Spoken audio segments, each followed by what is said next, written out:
بسم اللہ الرحمن الرحیم. اللہم آنس وحشتی فی قبری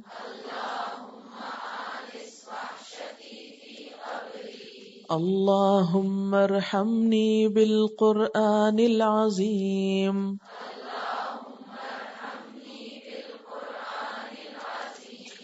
واجعلہ لی اماما ونورا وہدی ورحمہ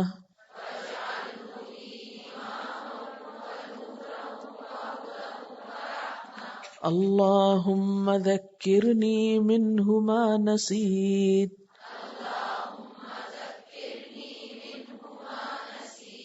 وعلمنی منہ ما جہلت وارزقنی تلاوتہ آناء اللیل وآناء النہار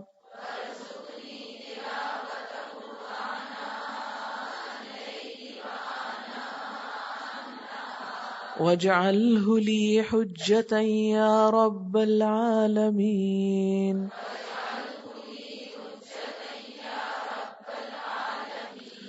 اللہم آنس وحشتی فی قبری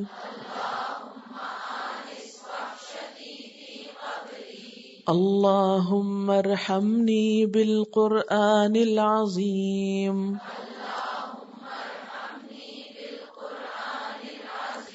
واجعلہ لی اماما ونورا وہدی ورحمہ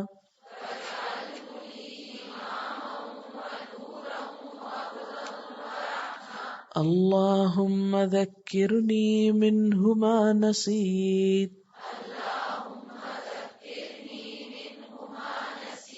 وعلمنی منہ ما جہلت وارزقنی تلاوتہ آناء اللیل وآناء النہار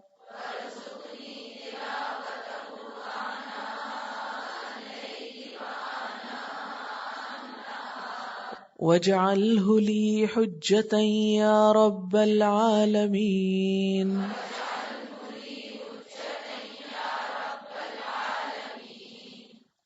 اللہم اے اللہ آنس مانوس کر دے وحشتی میری وحشت کو فی قبری میری قبر میں اللہم اے اللہ ارحمنی رحم فرما مجھ پر بالقرآن العظیم قرآن عظیم کے ساتھ وجعلہ اور بنا دے اس کو لی میرے لیے امامن امام رہنما ونورن اور نور وہدن اور ہدایت ورحمہ اور رحمت اللہم اے اللہ ذکرنی یاد دلا دے مجھ کو یاد کروا دے مجھ کو منہ اس میں سے ما نسیتو جو میں بھول جاؤں وعلمنی اور سکھا دے مجھ کو منہ اس میں سے ما جہلتو جو میں نہ جانوں جس کے بارے میں لا علم ہوں وارزقنی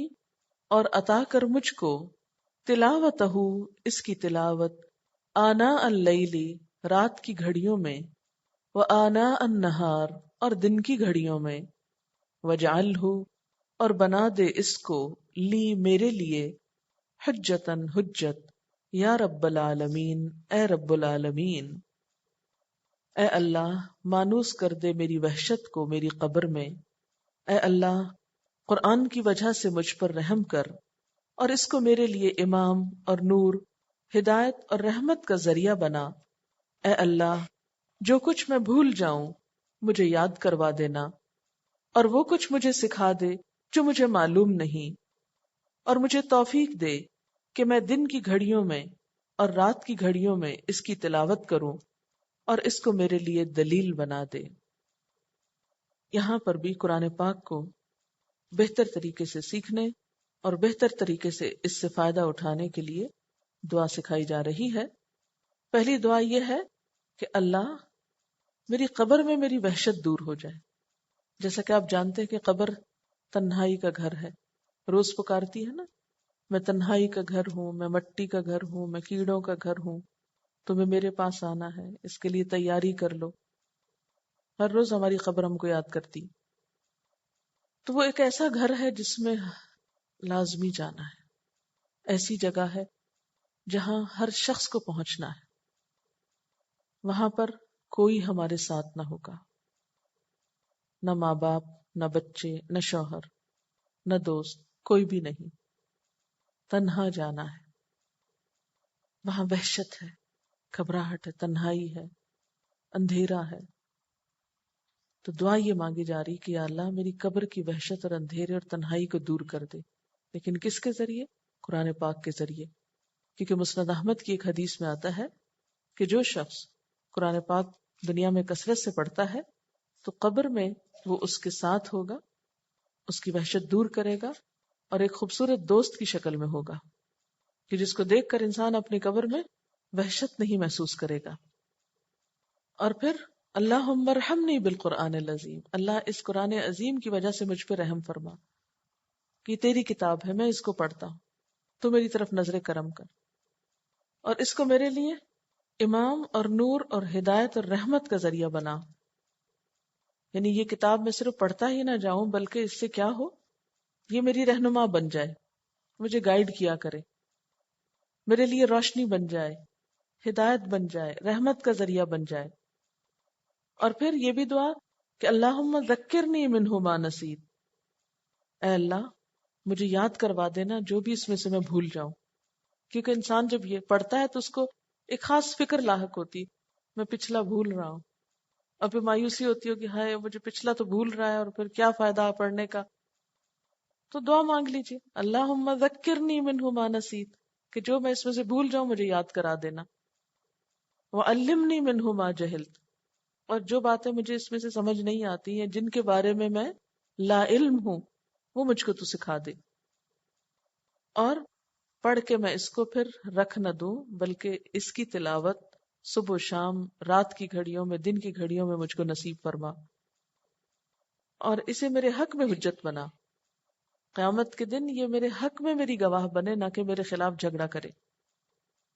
نبی صلی اللہ علیہ وسلم نے فرمایا اقرأ القرآن فإنه يأتي يوم القیامة شفیعا لأصحابہ، قرآن پڑھا کرو کیونکہ وہ قیامت کے دن اپنے پڑھنے والوں کے لیے سفارشی بن کے آئے گا. ایک اور حدیث میں آتا ہے کہ القرآن حجت لک او علیک، قرآن یا تو تمہارے حق میں حجت بنے گا یا تمہارے خلاف حجت ہوگا. تو حق میں بننے کا مطلب کیا ہے؟ کہ وہ جھگڑا کرے گا کہ یا اللہ اس نے مجھے اتنا پڑھا تھا، پڑھ پڑھ کے تھک گیا تھا، بھوکے پیاسے پڑھتا رہا، تھکاوٹ کی حالت میں بھی پڑھتا رہا، صبح اٹھتے ہی مجھے اٹھا لیتا تھا، رات کو سوتے ہوئے، یعنی میرے ساتھ ہی اس کی آخری بات ہوتی تھی، تو بھی اس شخص کو عذاب سے بچا لے. یعنی وہ ڈھانپنے کی کوشش کرے گا اور انسان کو بچانے کی کوشش کرے گا. دوست دوست کے کام آتا ہے نا. تو جو شخص دنیا میں قرآن کو دوست بنا لیتا ہے، قرآن کے ساتھ وقت گزارتا ہے، قیامت کے دن قرآن بھی اس کے لیے سفارشی بن جائے گا. نبی صلی اللہ علیہ وسلم نے فرمایا تلاوت قرآن کا اہتمام کرو کیونکہ یہ دنیا میں نور ہے اور آخرت میں ذخیرہ ہے. حضرت ابو ہریرہ رضی اللہ تعالیٰ عنہ سے روایت ہے کہ نبی صلی اللہ علیہ وسلم نے فرمایا اگر رشک کرتے ہو تو 2 چیزوں میں کرو. ایک وہ شخص جسے اللہ نے قرآن دیا اور وہ اسے دن رات پڑھتا رہتا ہے، اس کا پڑوسی سن کر کہتا ہے کاش مجھے اس کی مانند نصیب ہوتا. یعنی اسے دیکھ کر یا سن کر دیکھنے والا کیا کہتا ہے، یا پڑوسی اس کا کہتا ہے، یہ پڑوسی کی گواہی ہے نا، یہ کاش مجھے اس کی طرح نصیب ہوتا، پھر میں بھی اس طرح عمل کرتا. کیونکہ قرآن عمل کی قوت پیدا کرتا ہے انسان میں. لوگ ڈرتے ہیں نا، پڑھ لیا تو ہائے عمل کرنا پڑے گا، وہ پڑھے بغیر ہائے ہوتی ہے. جب آپ پڑھ لیتے ہیں تو پتہ بھی نہیں چلتا کہ کس کس طرح عمل میں آتا چلا جاتا ہے. اور دوسرا وہ شخص ہے جسے اللہ تعالیٰ نے مال عطا کیا اور وہ اس کو راہ حق میں خرچ کرتا ہے، پھر کوئی بطور رشک کہے کاش مجھے بھی یہ مال ملتا تو میں بھی اسی طرح خرچ کرتا.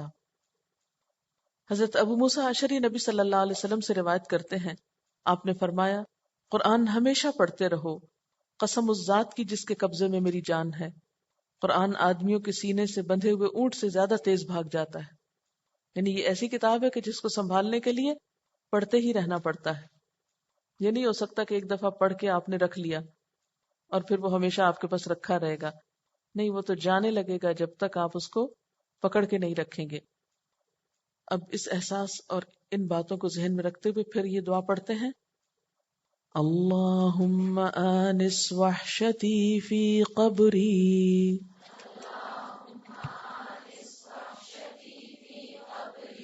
اللہم ارحمنی بالقرآن العظیم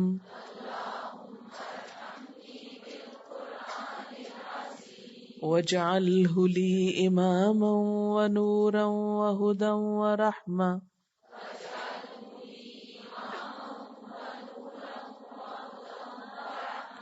اللہم ذکرنی منہ ما نسیت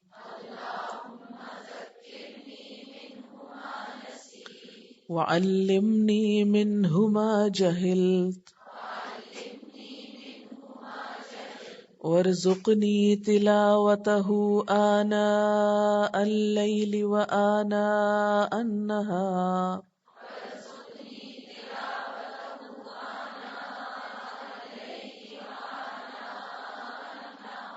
واجعلہ لی حجتا یا رب العالمین.